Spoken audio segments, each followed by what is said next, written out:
আমার যে বন্ধু রাস্তায় দাঁড়িয়ে আরেকটি মেয়েকে টিজ করে, আমার যে বন্ধু রাস্তায় দাঁড়িয়ে আরেকটি মেয়েকে নিয়ে টিটকারি করে, রসিকতা করে, তার ব্যক্তিত্ব নষ্ট করে, ক্ষুণ্ণ করে, কোনোভাবে তাকে হ্যারাসমেন্ট করে, মুখে উত্তক্ত করে, সোশ্যাল মিডিয়াতে উত্তক্ত করে, ইনবক্সে উত্তক্ত করে, সে আমার কখনো বন্ধু হতে পারে না, সে আমার শত্রু।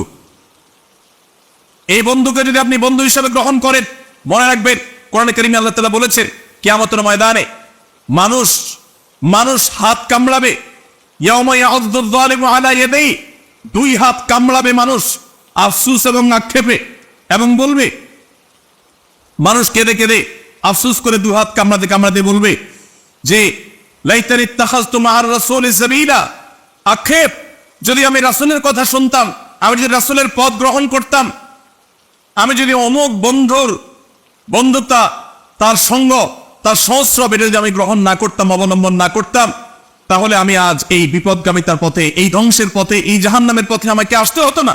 এজন্য ভাইরা আমার, সকল ধ্বংসের মূল হলো, শুরু হলো এই অসৎসঙ্গ থেকে। আপনার স্কুলে, আপনার কলেজে, সব জায়গায় রুচিবান বন্ধুদেরকে আপনি গ্রহণ করবেন। রুচিবান, যে সমস্ত বন্ধু অন্য মেয়েকে দেখে টিজ করে, তাদের ছবি দেখে বাজে কল্পনা জল্পনা করে, মন্তব্য করে, অশ্লীল উক্তি করে, সেটা বিভিন্নভাবে হোক, তাকে হ্যারাসমেন্ট করে হোক, তার অগোচরে হোক, যেভাবেই হোক না কেন, এই বন্ধু আপনাকে এড়িয়ে চলতে হবে। এই বন্ধুই আপনাকে মাদকের দিকে নিয়ে যাবে, আপনি টেরও পাবেন না। যারা মাদকে আসক্ত হয়, কেউ ইচ্ছাকৃত জেনে শুনে, এর পরিণাম জেনে ঠান্ডা মাথায় একজন মানুষ মাদকে আসক্ত হয় না। মাদকের পথে পা বাড়াবার শুরুতে যে ধ্বংসটা হয়ে যায়, এটা বুঝতে তার অনেক সময় লাগে, ততক্ষণে আর ফেরার সুযোগ থাকে না।